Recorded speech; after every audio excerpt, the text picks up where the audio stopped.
up for public comment. Oh, okay. Sounds good. And according to my agenda, public comment is right out of the gate, right? After the commissioner updates and the minutes. Oh, okay. And just a note for everyone, we are live streaming on YouTube, and that live stream is now active. So you might have seen that pop up in your window.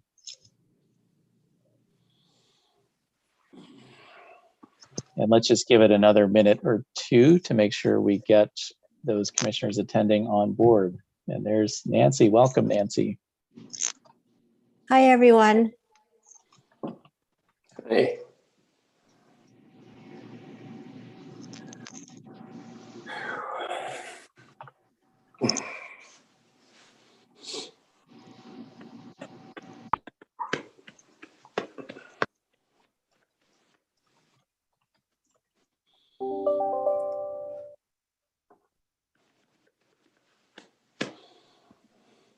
Hi, Lisa. I haven't seen you for a while.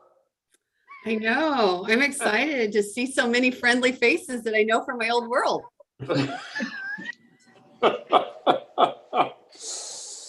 Yeah. Almost as excited as the rest of us.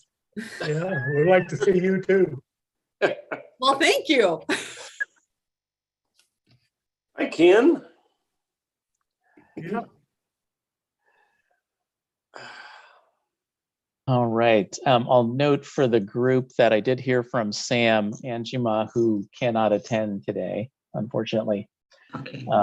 And so I think we might be having one other commissioner join. Hopefully they'll get on board.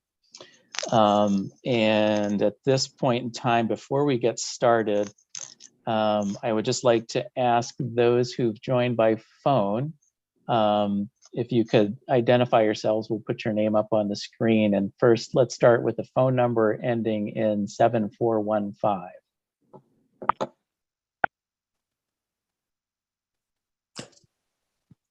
Can you come off mute and tell us your name?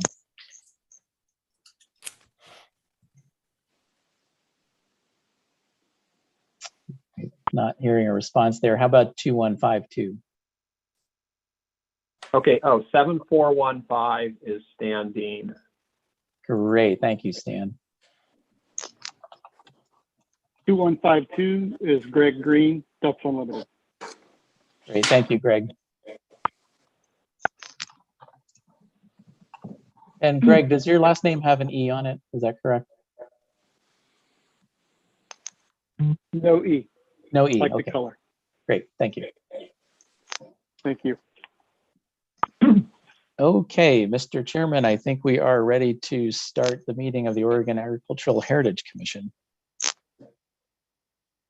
Okay, we'll go ahead and call the meeting to order. As most of you know, the reason for the meeting is we finally got some funding allocated to us by the last session of the legislature. And so if you've reviewed your minutes, this is going to be a discussion on how we're going to move forward with that funding. Eric, I'm going to turn it back to you and you can go through the list of commissioners. Great, thank you, Doug. And as in past practice, we're giving commissioners an opportunity to provide brief updates from your world where you sit that might be relevant to the Ag Heritage Commission business. And so we will go down the list of commissioners attending. And what I'd like to do is lead off with our brand new commissioner appointed by the OEB board this year, who is Nancy Duncraft. Nancy, if you would like to introduce yourself, and then if you have any updates you'd like to provide to the commission from your world, that would be great. Hi, everyone. I'm just going to introduce myself briefly. I am an attorney and I manage the pro bono legal program for the Coalition of Oregon Land Trusts. And we have a group of about 20 attorneys that are in private practice or retired that provide free legal assistance to our members, like when they're acquiring a conservation easement, the attorneys will do the legal work that's associated with that. And we also have we've created a document library on our website. If you know of people that might be interested in seeing examples of these types of transactions, that's on our website. And we also do trainings 3 times a year for attorneys that are interested in this practice area. And I think as an update, I think we at Colt are just so excited that that this program has finally gotten some funding and we're ready to jump in. So yeah, and I look forward to learning more about all the other commission members. So thanks, Eric. All right, thank you, Nancy. And as folks you may have guessed from Nancy's background, she is taking the slot on the commission that is designated for someone with conservation easement expertise. And that seat was formerly occupied by Derek Johnson, who finished out his term. So welcome, Nancy. So glad to have you on the commission. And let's then turn to the remaining introductions. Let's go to Lois Loop. Really glad to see all the faces that are familiar, and hello to those that aren't. Since we last met, the weather got worse. It's cold and rainy, but been exciting. We have 40 acres of wetland, and it's been exciting watching them add 40 new starts of Oregon white oak, watching the forbs that they put in spring up this spring and try to maintain some level of life. And other than that, just keeping up with farmers who are really grumpy right now because of the weather. But other than that, I'm looking forward to getting to work with the commissioners that I've worked with before, great group, and those that are new. Look forward to that too. Great. Thanks, Lois. Let's go to Ken Bailey. Yeah, I'm a retired cherry grower, recently retired from the family business, the cherry grower in the Dalles area. Orchard View is the operation name, and the family still runs it. We just turned it over to the next generation, standing back and basically watching. It's good to do that, and especially the times we've had the last couple, 3 years. We've made tremendous changes with farming about 3,500 acres of cherries, and it's just getting too much for us old people, and it's time to turn it over to the next generation.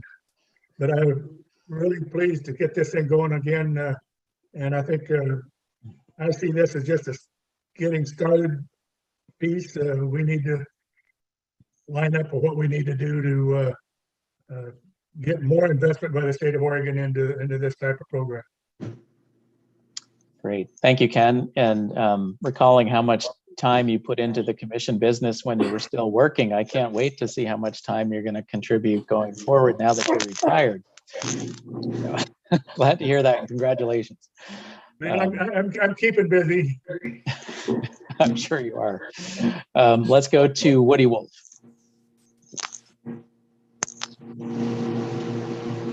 Good to see everybody again. My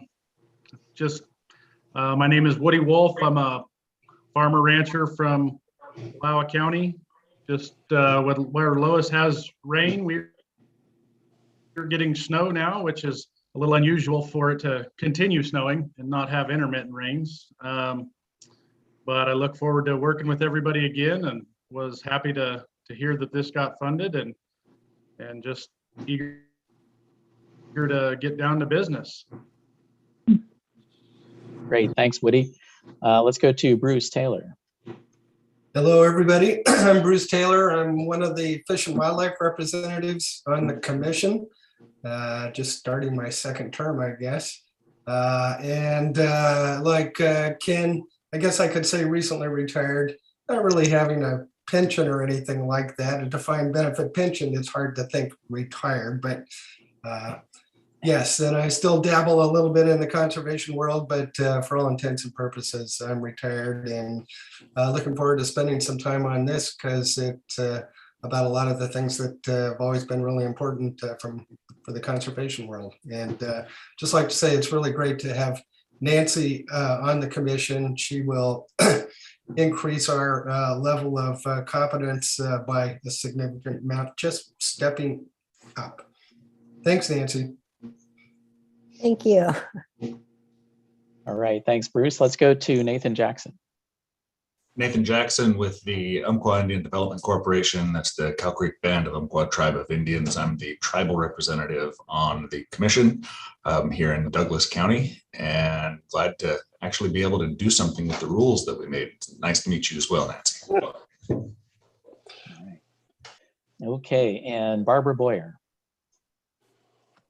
Good afternoon, everybody. Barbara Boyer. I am a non-voting member representing the Oregon Watershed Enhancement Board, which always makes me laugh. So I guess what I would bring forward today is I sit on the Yamhill Saltwater Conservation District. I've been on that board for 16, 17 years. And we just closed on 700 more acres of WWMP. And we've got another one in the hopper that was approved, and that'll be another 300 acres. And that puts our district of owning over 3,000 acres in Yamhill County. So I'm very familiar with all this process we're about to go through. And I'm really looking forward to adding my 2 cents. Thank you. Great, thanks, Barbara. And I just want to check in. There are a couple other phone numbers. I don't know if we have other commissioners online, but for the phone number ending 5268, can you let us know who you are, please? Sure, this is just Heather Medina from the public. Great, thanks so much for joining, Heather. And we've got a number ending in 6806. Hi, everybody. It's Nellie McAdam. Good to hear your voices. Great, with Oregon Nellie. Agricultural Trust. Awesome. All right. And then I'd like to next introduce OWEB staff that are here. I'm Eric Williams, Grant Program Manager at OWEB, staff to the commission, and I'll introduce the other OWEB staffers here, including our, I don't know, Lisa, can we still call you new director? Our recently appointed director for last fall. Lisa, go ahead.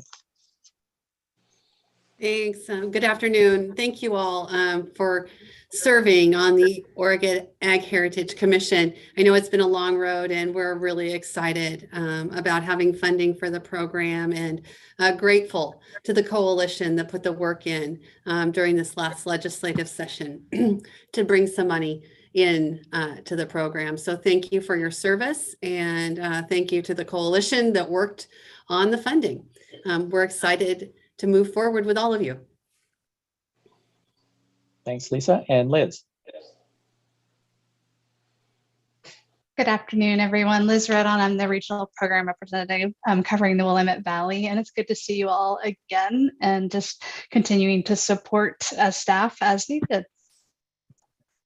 All right, and Max. Hi, everyone. Nice to meet all of you. I am pretty brand new here at OWEB, but I'm really excited to get involved in all of these programs and very fortunate to have this opportunity. All right, thanks, Max. Let's go to Taylor. Sure. Taylor Larson here. I'm a partnerships coordinator with OWEB. I work in the CREP TA, partnership TA, and FIP program, and moonlight as a farmer. We run a farm in the Upper Willamette Valley with my family. All right, thanks, Taylor. And that wraps up our introductions, Mr. Chairman. And we are ready to proceed to the first action item, which is review and approval of the minutes that were sent in your packets. Probably the one thing I'd like to add is I really didn't introduce myself, and maybe I should. Please.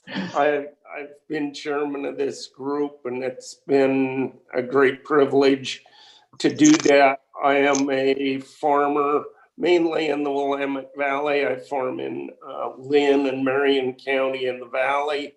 And today I'm at my operation in Clapskanai, Oregon, which is out along the Columbia River between Longview and Astoria. So the nice part about these kind of meetings is I can be wherever I happen to be that day and still take part in these meetings. So it's great. So I think the next part on our agenda is public testimony. So first, Doug, approval of the minutes, and then we'll get to that. you're right. I'm sorry. So we had minutes of the last meeting, and it was clear back in 2020, I believe, but it's been in your packet. And did anybody have questions, additions, or corrections to those minutes? If not, I would entertain a motion to approve those minutes. We approve the minutes as presented. Moved by Ken. Is there a second? Second. Seconded by Bruce. Any further discussion? All those in favor say aye. Aye. Aye. Aye. Any opposed? With that, the minutes have been approved. Eric, do we go to that public comment now? Yes, we can. We've had a couple of folks sign up for public comments in advance, and let's go first to Stan Dean. Stan, the floor is yours. Okay, I assume that I'm off mute and you can hear me. Is that correct? We can hear you. Okay, my name is Stan Dean and I am representing the Oregon Association of Conservation Districts. I'm glad to be here today. OACD remains very supportive of the program as one of the group of agricultural and environmental associations who worked to get the legislation passed way back in 2017. We all know it's taken a few years to secure funding for other than the original rulemaking, and everybody appreciates the $5 million authorization from the legislature this year to allow for some funding of a backlog of conservation use, particularly the have a federal match. During the 2022 session, we agreed with the supporting group that this first $5 million should be dedicated to completing easement transactions. In future fundings, we're requesting that the commission include projects resulting in agricultural carbon sequestration. As staff has indicated, sequestration is a program that's included under the conservation section of OAHP's authorizing statute. We support the potential OWEB pop for $10 million in 2023 to include sequestration projects along with other OAHP program sectors. With the staff afforded by the 2020 fund for OAHP, we hope that staff can begin developing a program for sequestration that can be funded in 2023 to allow for project implementation. There is interest among producers who have provided technical services by conservation district staffs to begin the project, but there is not a state program for the work to begin. We hope you take this seriously under consideration, and thank you for the time.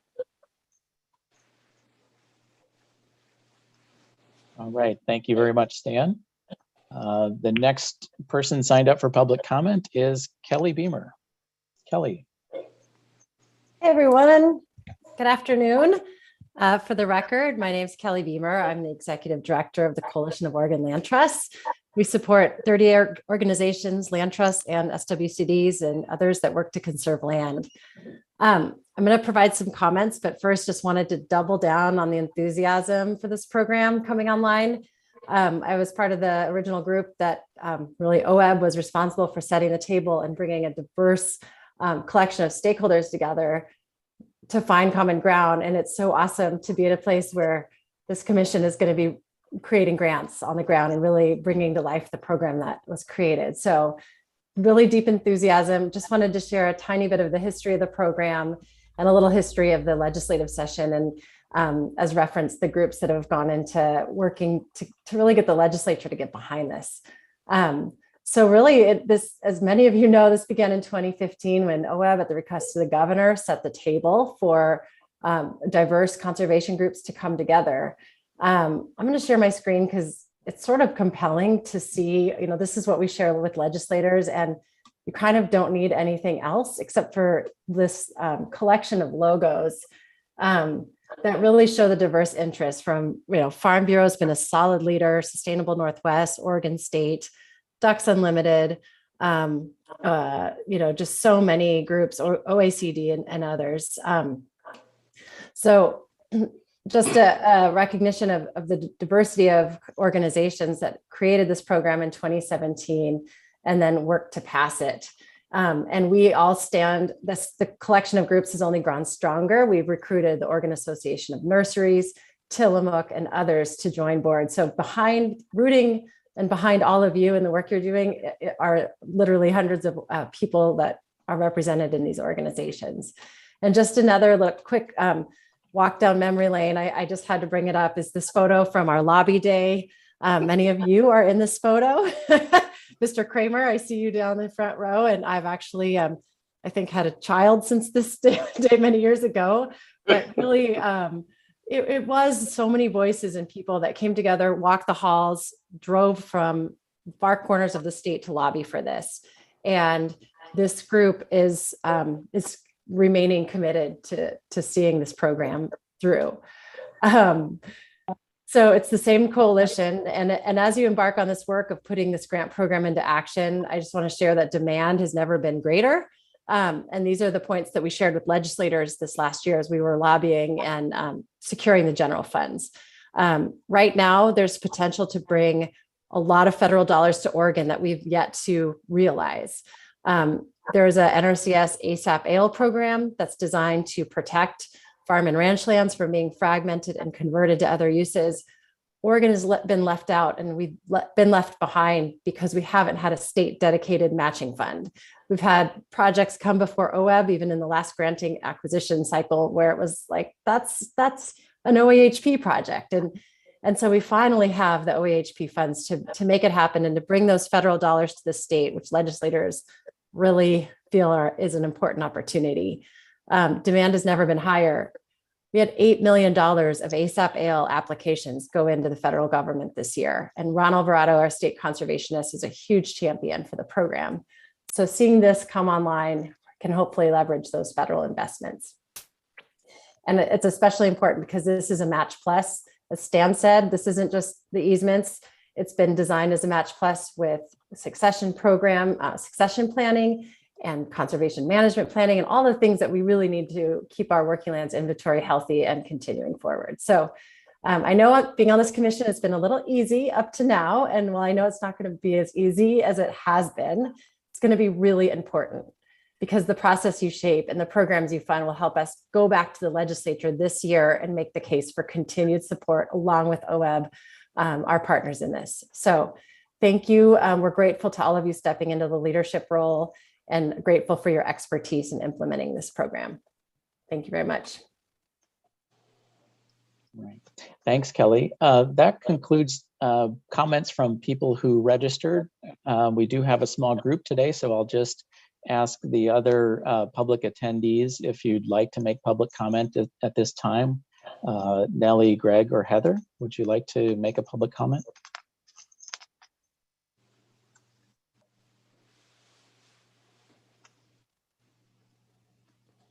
Okay, seeing none, Mr. Chair, we can move to the next item on the agenda.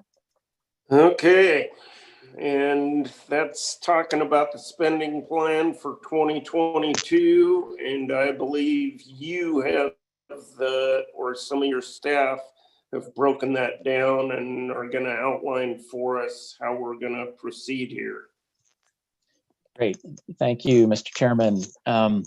Again, for the record, Eric Williams. What we'd like to do here today with this item, this really is, as others have noted, kind of an organizational meeting for us here at this exciting time to begin work to get some of the results we've been looking for as this program was conceived and has now been funded. And so with the $5 million appropriation, we'd just like to talk a little bit in terms of background on what the possibilities are here. and thinking ahead towards the future of the program and how we might like to shape it and demonstrate need, as Kelly just alluded to. We want to consider among the offerings that are authorized in our statute what would make the most sense to go forward with, given that we are starting from scratch here. We're building this out of whole cloth, starting with the rules that you all work so hard to develop to create what I think are a pretty solid set of guidelines for running those grant programs. But before we get into the specific programs, I just want to talk a little bit about the appropriation and recall that in the statute, there's a provision that says that up to 12% of funds appropriated to the Agricultural Heritage Fund can be used for administrative purposes. And of course, we need that to operate the program.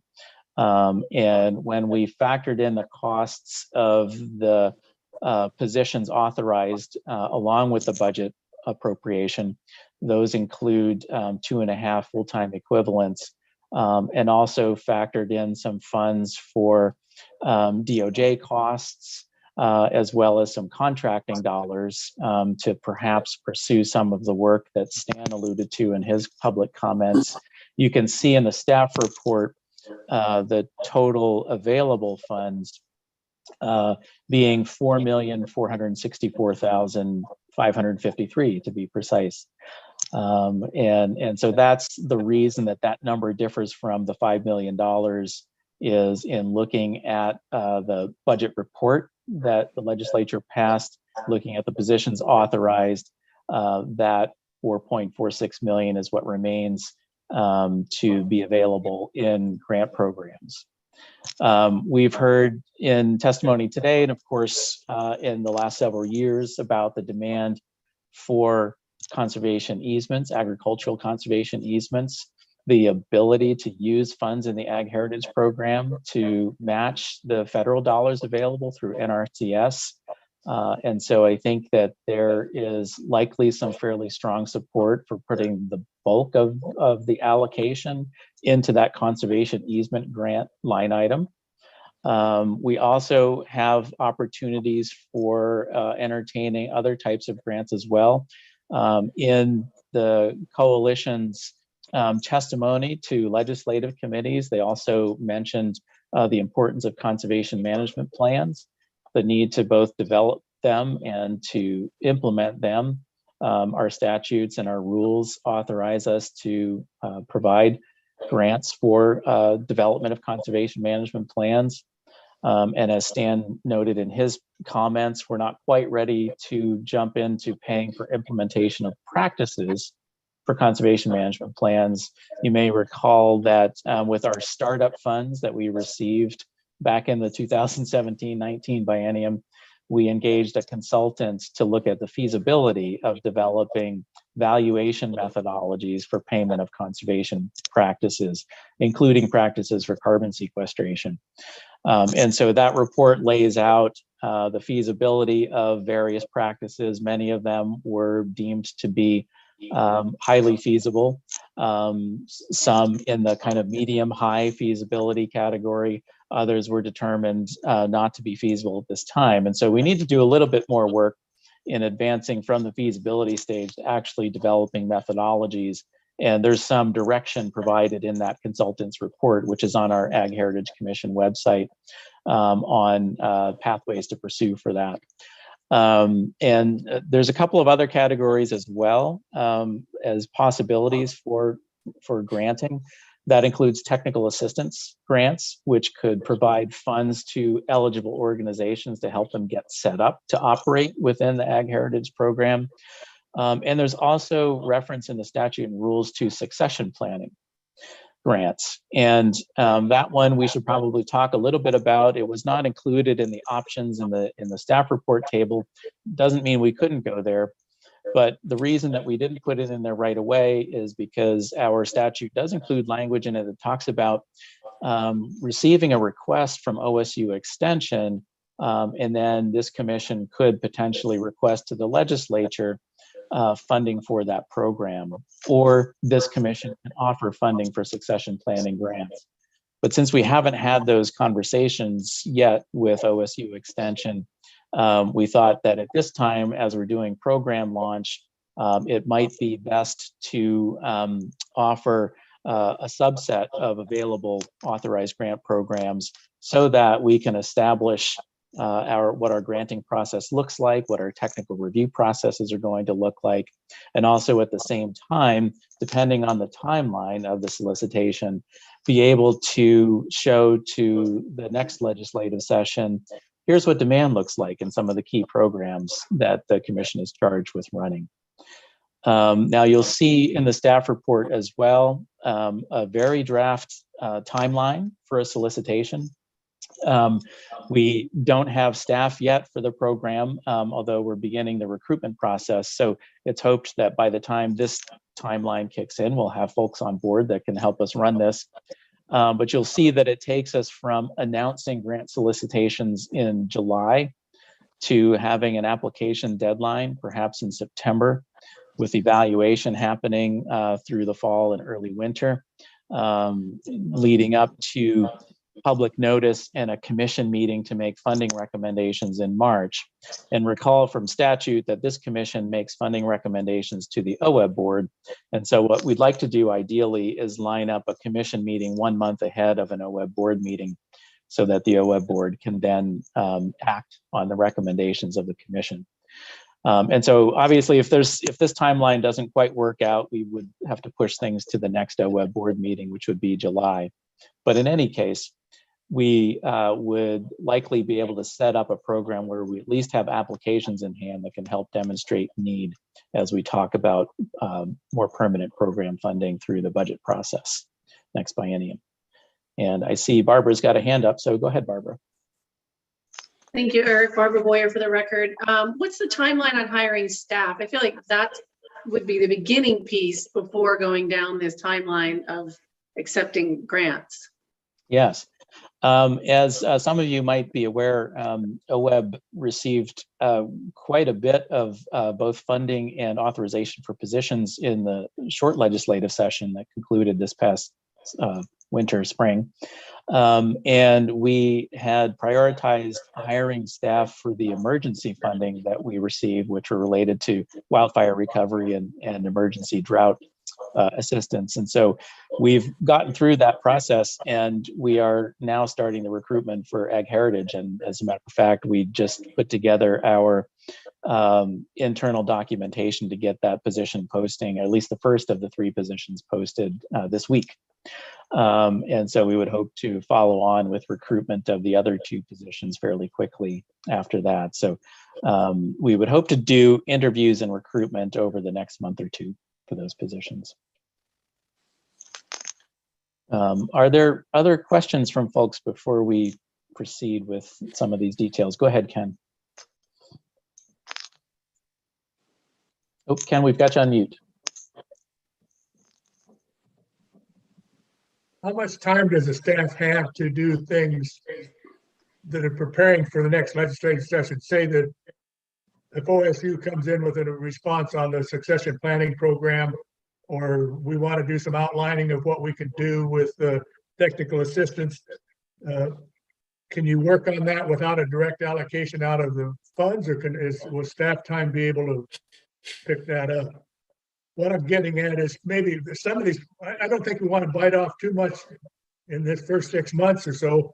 We need to specialize on getting some grants out on the easements, but the rest of it, I think we need to get our program together and look for more money in the next legislative session but have a product to sell to the legislature.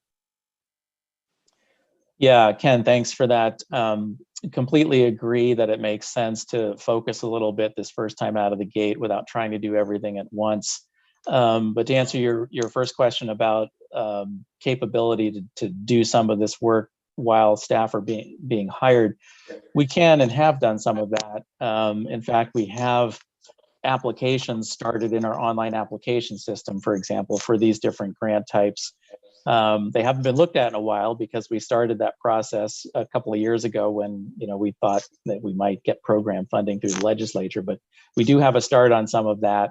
And we can pull those out, take a look at them, and see what refinements we need. But I would agree that it would be much more challenging if we were to start out of the gate with 5 different grant offerings, because each grant offering is going to require different processes to review and evaluate and prepare recommendations for you. The conservation easement offering probably being the most intensive, with the due diligence kind of work that has to go into reviewing an application of that type.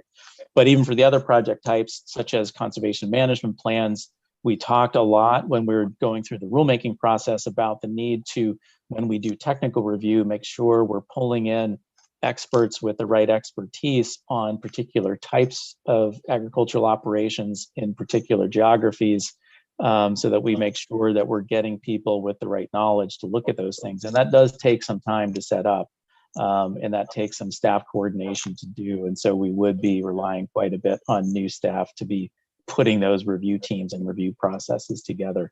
And so that's why that announcing a solicitation in July is a highly ambitious timeline. That, if we can't quite get all those pieces into place, that might slide a little bit later into the summer to do the announcement, and then maybe the application deadline into the fall. But generally speaking, Ken, I agree with the sentiments that you just expressed. Yeah, I think that's the case. And I don't think we want to really reinvent the wheel. The OWEB has policies and procedures in place for other programs that are similar. And I think we don't want to sit down and try to invent something. I think we need to have options come back from the staff to the commission to decide on which way to go. But I want them to be coordinated with what OWEB is already doing, because that's the thing that we don't want to complicate the process at OWEB, and we want to make sure we're knowing what we're doing. All right. And with that, perhaps, Mr. Chair, we should open it up for discussion among commission members around this question of what's the spending plan mix you'd like to create for the first appropriation of $4.4 million. Okay, and so we'll do that using the prerogative of chairman. I'll go ahead and jump in there real quick. I'm kind of leaning the same way Ken was just talking about on moving forward with easements and conservation management practices with this first group of money we got. I think that's those programs and the results we get from those programs will give us our biggest bang for the buck when we get in front of the next legislative session. I do agree with Eric that certainly the easements are going to be the most complicated, but the easements, in my mind, is probably the focus of this commission anyway. As the other 3 programs certainly feed into it, but the easements is what I think we need to be doing. So with that being said, I invite any other commissioner to jump in and give their. And Bruce has a hand up. Okay, I'll jump in. 2 questions. One's the spending plan. Is that our spending plan, or does the OWEB board have to say, yes, we approve your spending plan, or how does that work? The spending plan is the commission's. Ultimately, the board decides what grants to award. Right. And this is to provide a framework so that we can set some expectations for those that might be interested in applying. People often want to know, well, how much is available in this particular grant type? And so this can provide that guidance. It's not to say that you'd be locked into those numbers, but it sets the proportional guidance so people know what to expect. Okay, and my second question is, we're talking about, well, we start with big round numbers, and then the leftovers under the various options get allocated out there. So what's your level of confidence in the potential demand around CMPs and technical assistance. I mean, by the time we get around to awarding money here, we are not very much time left in the biennium for things like technical assistance or CMP development. So do you think we could actually spend as much as is in those line items? Yeah, thanks, Bruce. That's a good question. I would say the demand for that is much less certain than what we've heard about the demand for conservation easements. And perhaps something to consider there in thinking about building long-term program effectiveness. Perhaps the way to look at that is in either category, really, conservation management plan development or technical assistance. Is there an offering we can structure that that would position entities to offer that service to operators in their geographies? And we talked quite a bit during rulemaking about who should be eligible for these grants, and it is, you know, organizations that have familiarity with operators in their regions, and perhaps some engagement would be needed over a period of time to help understand what CMPs are, conservation management plans are, how they're developed, what our structure that's embodied in our rules says about annual meetings with the entity and the producer, with how you modify plans, that kind of thing. Because a lot of this, I think, is going to be somewhat new for folks. Yes, lots of people have conservation plans with NRCS. You know, those likely will be foundational to plans under this program. However, that 20 to 50 year time horizon that's embodied in our rules is maybe different from what folks are used to. And that process of annual check-in and confirmation of you know, whether or not practices are being done is a new element. So that's a bit of a long answer to say I don't know what the demand is for conservation grants.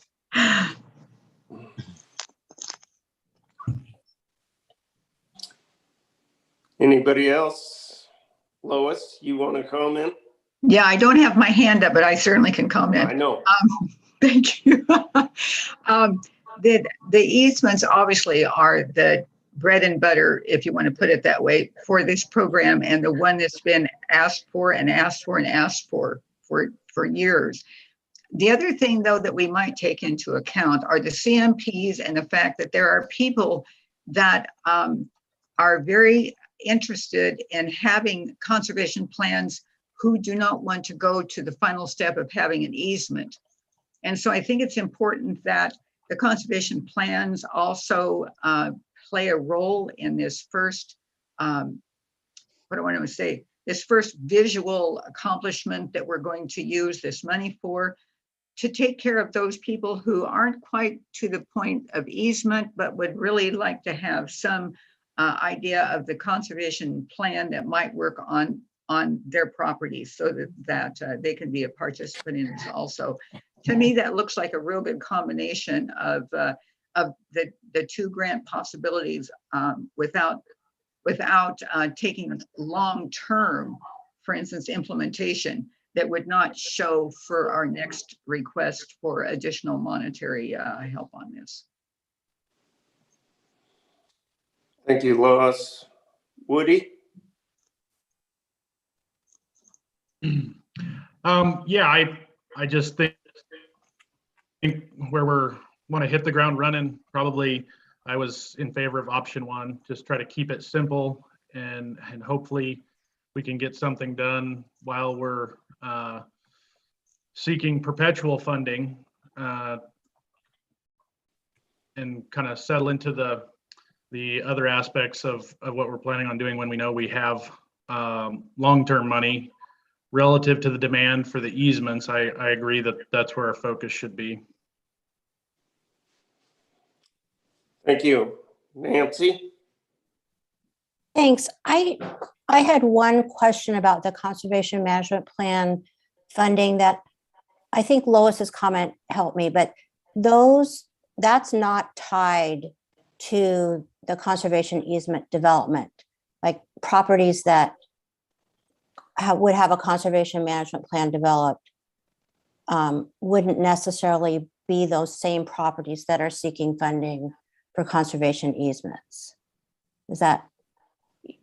Yes, that's Yeah. correct. Okay. And yes, and so someone that requests funds for an easement, though, there would be an expectation that they then develop a CMP, but you can have a conservation management plan developed for a property without seeking an easement on it. Okay. And Eric, isn't the intent of the easement that the funding would work for both the easement and the conservation management plan, or would they be split between those, a property be split for both those funding programs? Yeah, I think a lot of that depends on the timing. If there's a lot of work that has to happen just to get the easement secured in terms of due diligence work, it might make sense to break them apart. And the other piece is the time it might take to develop a plan. You know, in our in OWEB's land acquisition program, we have an 18-month due diligence period to get to closing. And then once the closing is done, we work on the management plan for the property. And so we may want to follow a similar trajectory here. And I think Nancy had another comment too, or question following up. All right. I working with the land trust community, this is a long range comment, but I'll throw it out because I was thinking about it regarding technical assistance and funds for that. We frequently have difficulty finding a match between a landowner that's interested in putting an easement on the property and a land trust that has the capacity or the interest. And ultimately, I see the technical assistance funds as being a potential way, I think, Eric, you sort of alluded to this, of bringing other entities on board to hold those easements, expanding our base of SWCDs that would be interested in holding conservation easements. I don't feel like it's a high priority right now, since we do have a backlog. But I think that ultimately that would be a good use of funds. Okay, thank you, Nancy. Nathan, I think you're the only commissioner I have listed that hasn't commented yet. I agree with the general sentiment so far. Option one, I believe, is the best track forward for us. The technical assistance until we get up and running. Let's wait to see what kind of demand there is for that. Okay. And Bruce has a hand up. Yeah, one more question. I think I'm generally aligned with where other people are going here. My hesitancy is allocating almost $500,000 to conservation management plans when I guess my question is, anybody in this virtual room have any sense what a plan looks like and how much it costs? And I was wondering, you know, Nellie McAdams, maybe Oregon Agricultural Trust is already thinking about, you know, trying to do those things. So I wondered if Nellie or anybody else has some idea. I don't see the need to fund 10 of them in the first year. So I'd like to get the number a little bit more in line with a more realistic need.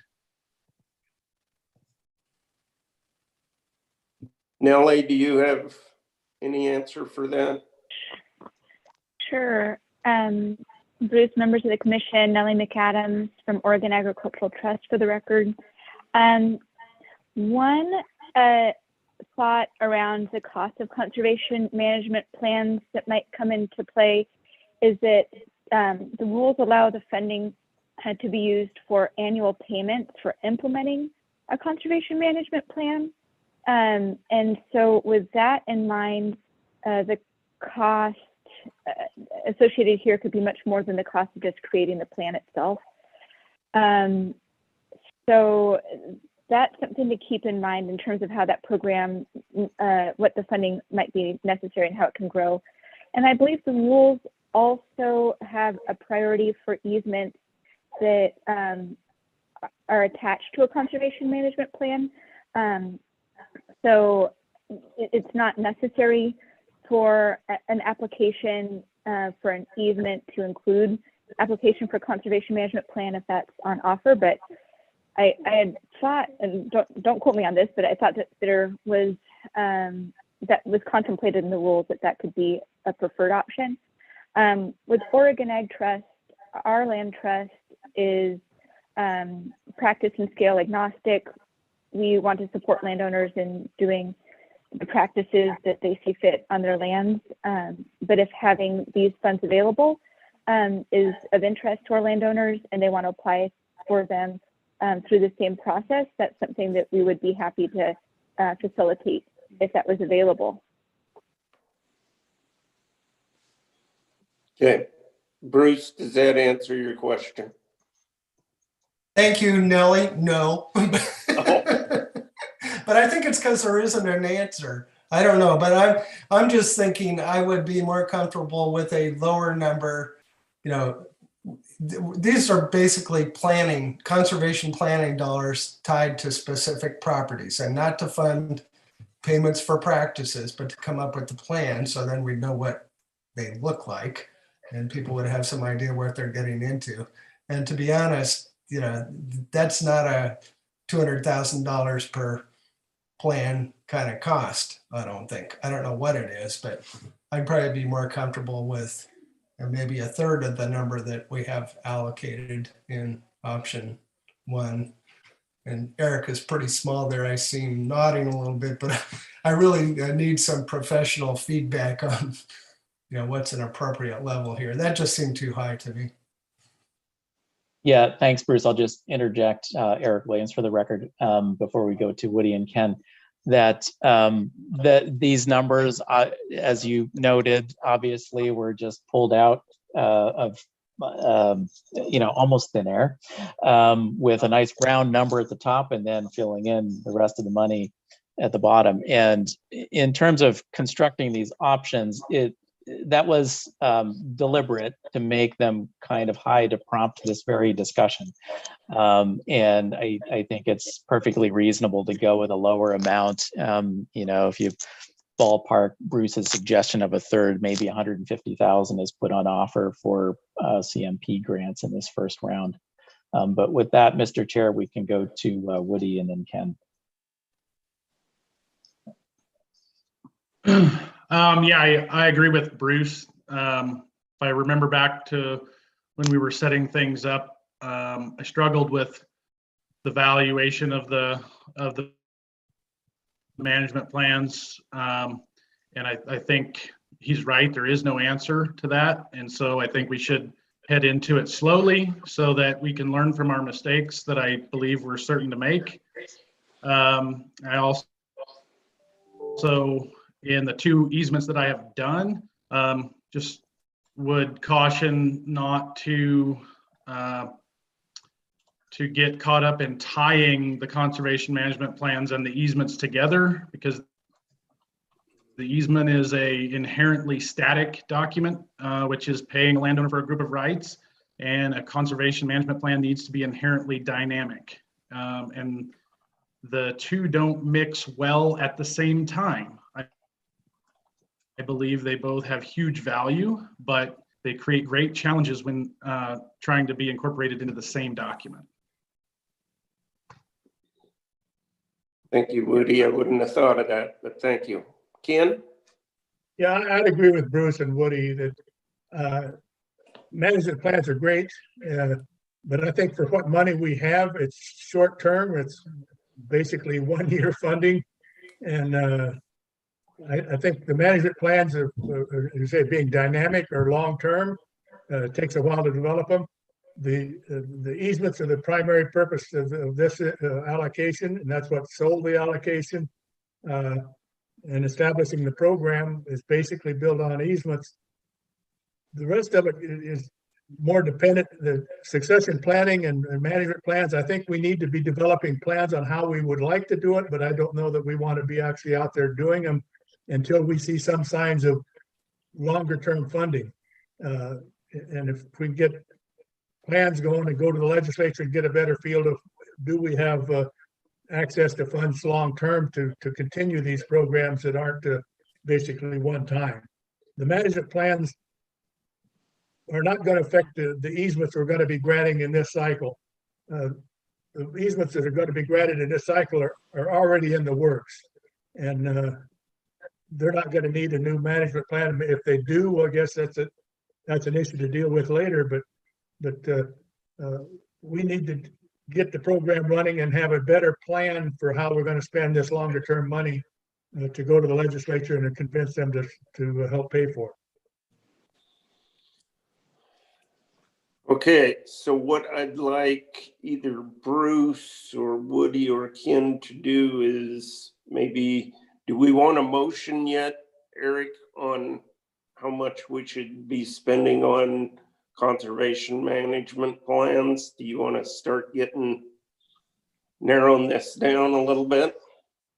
One Go ahead, question, Eric, would be that I'm assuming we're doing an allocation here that at our next meeting we can change.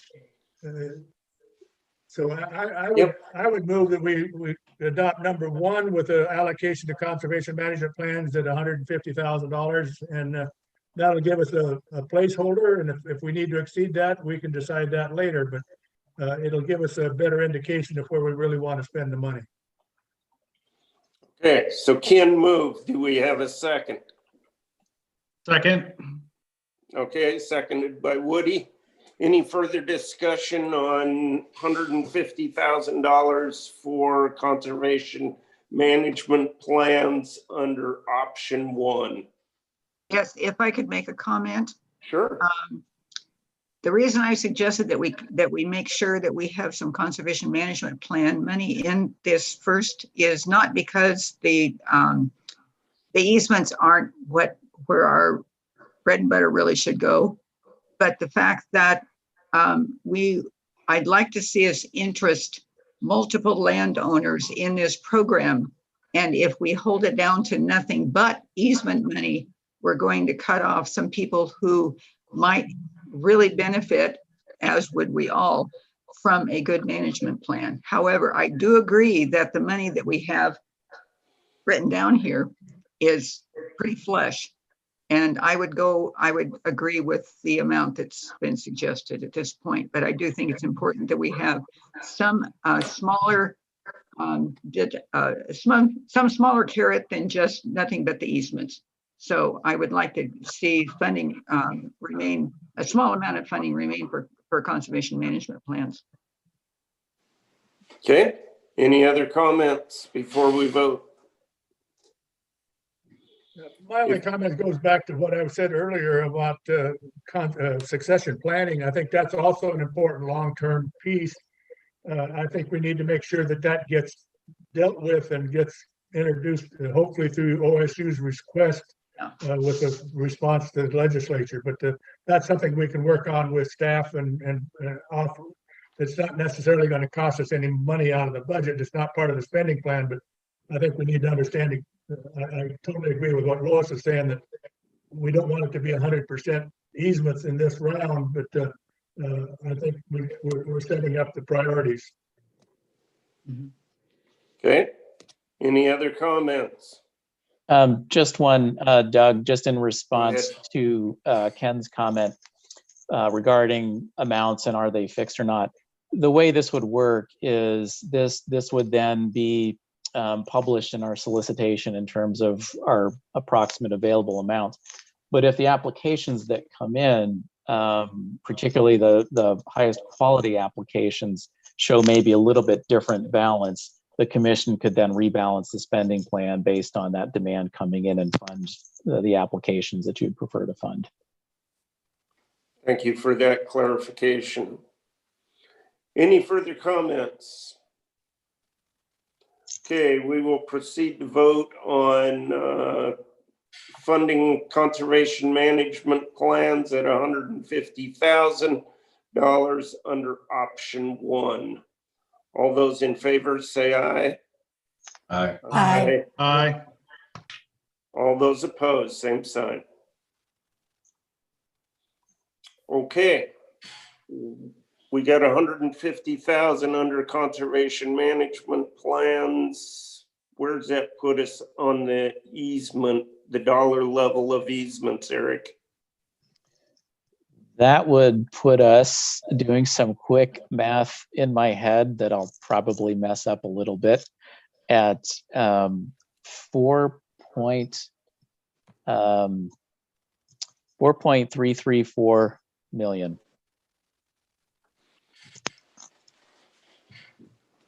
4,344,553. Okay. Anybody got comments on how they want to proceed there?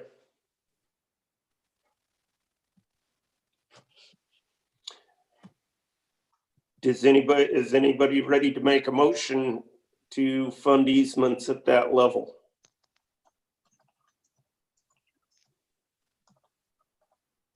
I so move. Okay, Lois moves, and Eric, remind me of that number again. 4,314,553 dollars. Second. I'll second that. The first number you gave wasn't quite right. Right, I corrected it.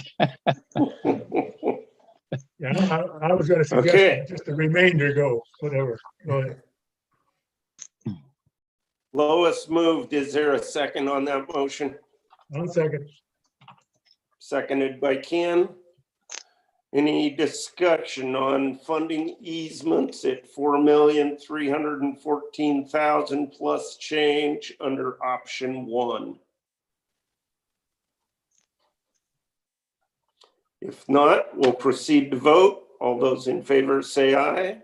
Aye. Aye. Okay. All those opposed, same sign. Okay, so Eric, where does that put us? I think that's the total amount for option number 1. That's it. Yes, that I think would conclude the spending plan item. Yes. So the only other item is other business. And I think what might be worth talking just a little bit about is timing and logistics of our next meeting. And you saw in the staff report a proposed solicitation timeline. And in thinking about commission business and whether or not you would like to have an interim meeting between now and the time you're asked to make recommendations on applications that come in, or if you'd prefer to hold on till then. That's the first part of the question. And then the second part of the question is your preference on meeting venue, whether you would like to meet in person next time or continue to meet virtually. So looking for commission input on both of those topics.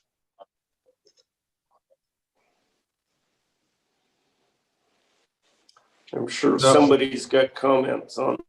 Yeah, how long a meeting are we expecting to have? And my thoughts here are, if it's going to be a couple hours, I'd prefer it on as a Zoom kind of option. If it's going to be an all day thing, I'd much prefer to meet in person. Okay. I think if we chose to do an interim meeting where, for example, we could just inform you of the applications that came in, what our review process looks like, what our timeline is to get to recommendations, that'd be a very short meeting.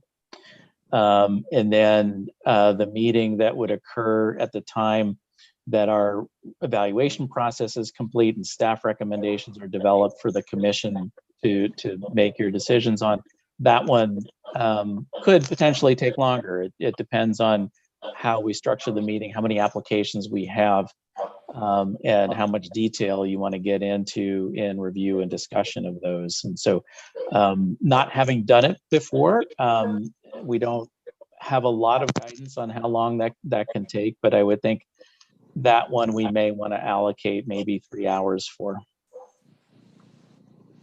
One question I would have is, what is the application process, and what is the application itself? Should the commission review what the application looks like in case we have some comments on what it looks like and what it's asking? Should we have some approval process of, okay, that looks good or not, or do we just trust the staff's going to do it? I throw that question back to you to some extent, and I'll just talk a little bit about our standard practice with OWEB grants. Is that the OWEB board does not get into that level of detail in terms of reviewing application forms and requirements. And really the staff job is to prepare for you all in a staff report the results of the application process. And so that's how we've operated with OWEB grants. But again, this is completely new. So we haven't done this before and don't have experience with it yet. Well, I don't necessarily have an opinion, but I just want to make sure that we know what's going on and how it's being handled. I think we're all on the same page. You've worked with us and whatever worked with us a long time, putting all this program together, and so I think we all understand each other. But I don't think it would need a meeting to go over. But if we just see a copy of it or not, might be interested to some. Yeah, that sounds great. Once we get them developed, we can certainly send them out to you all. So Eric, correct me if I'm wrong, there has been some solicitations sent out over the last few years when we expected to have some funding.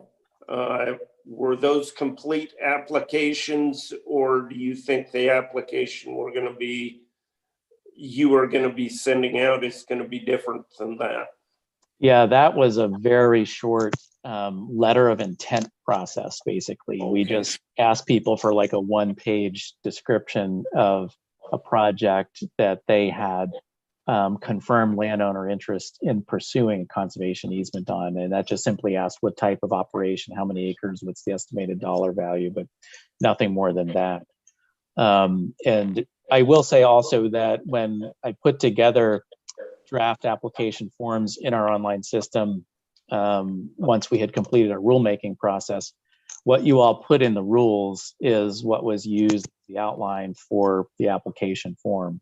And so it will line up really well with what you all put into the rules. And I think you'll see that once you see the applications when we get them finalized. Thank you, Eric. Barbara, I see you got your hand up. So yes, as you keep mentioning, brand new program. I would like to see the application just to review it. It doesn't need to be a meeting. I think just email it out would be nice. It just we keep talking conservation easements, and I keep the word working lands easements I don't hear that in all this conversation. So I kind of want to see what that process and the application looks like. Yeah, thanks, Barbara. One thing I would note is, probably the full term would be a working lands conservation easement. We use the term conservation easement because that's a term in statute. But yes, you're right. It's a working lands conservation easement. Okay, thanks. And I think I agree. For the timing of our next meeting, or at least the one we get together on, I'd like to see that be the one where we review the applications and approve them for passing those on to the OWEB board. But I think anything we have between now and then, we can go ahead and do on Zoom. So, Bruce? Yeah, a related question for Eric. When I was trying to remember what we did with the rules, I was looking at some old version, and then the comments on the side, there were references to things that were going to be covered in guidance. Has somebody already written the guidance? Because that's probably as important as the application format itself. Yeah, we've not written guidance specifically for the Ag Heritage Program yet. For conservation easements, there's a lot of material that we already have in-house that we would modify for this. For example, we need to provide people with appraisal guidance. You know, what's the required process going to be to get an appraisal done? So we already have that from our land acquisition program and can port that over. We have, you know, conservation easement template that we can modify. So there's a lot of the building blocks in place, but we don't have it prepared yet at this time. So I agree, we don't need to have a meeting around this, but if you could, you know, pass those things on to us. So if people have questions, they can ask and beforehand. We can do that. Well, I think it's important too that we at least seen it. If we've got constituents that are coming, I say, well, what the heck are you doing on the commission? And say, well, I don't know. I haven't seen anything in 6 months. You know, whatever. It's just protection for everybody, and it's protection for staff too. That you're letting us know what you're doing, and if we've got an objection, we'll let you know. If we haven't heard anything, and we don't want to be objecting after the fact. I agree that we don't need a meeting to sit around and discuss the application, but we definitely need to take a look at it because we're going to be eventually asked why something wasn't in there or etc. So I think to do due diligence for us as commissioners, maybe we need to take a look at it. I would suggest that when it comes down to the evaluation and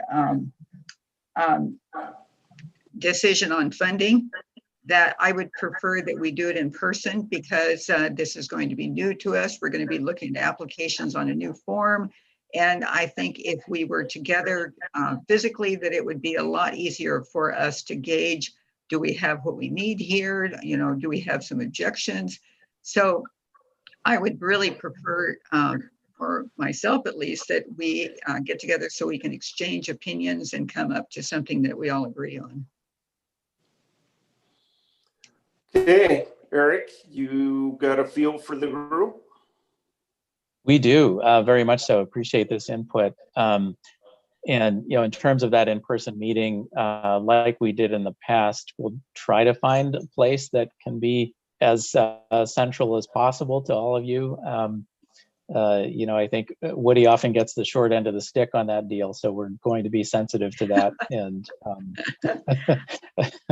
we no longer have a commission. The Dalles is a pretty central location and easy for Woody to get to. All right, so I've got Woody's Prineville. Place or the Dalles now as potential. So well, Woody's Place is not bad either. Depends on if it's November, and we may not want to go to Woody's Place. The roads have been closed every day this last week, so oh wow, even in the spring might not be the greatest. Hard to call this spring. Yeah. Okay, is there any other business that we need to take care of today? If not, I'm going to adjourn the meeting. Thank you, everyone. And we look forward to getting together soon. Thank you, Doug. Thanks, Yeah, everybody. thank you.